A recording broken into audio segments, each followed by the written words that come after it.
జ్యోతిష్య నేపథ్యం. ఈరోజు గురుగ్రహం మకర రాశిలో ఉండటం వల్ల సింహరాశివారికి మేధస్సు, సృజనాత్మకతలో వృద్ధి ఉంటుంది. శని ప్రభావం కొద్దిగా ప్రతిబంధకాలు తెచ్చినా రాహుకేతు ప్రభావం జాగ్రత్తగా ఉండాలని సూచిస్తుంది. 2. ఉద్యోగం, వ్యాపారం. సృజనాత్మక రంగాలలో, ముఖ్యంగా పిల్లల లేదా తలాపరమైన పనుల్లో గుర్తింపు పొందే అవకాశాలు ఉన్నాయి.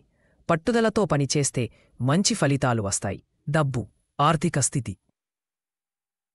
ఆర్థికంగా స్థిరత్వం ఆశించవచ్చు, కాని వ్యయంపైన జాగ్రత్త అవసరం.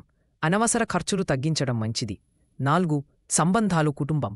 కుటుంబ సభ్యులతో సమయం గడపడం వల్ల మమకారం పెరుగుతుంది. పిల్లల విద్యకి, అభివృద్ధికి శ్రద్ధ పెట్టండి. 5. ఆత్మవిశ్వాసం వల్ల శరీరబలం మెరుగుతుంది. విశ్రాంతి, సమతుల్య ఆహారం తీసుకోవడం ముఖ్యము. 6.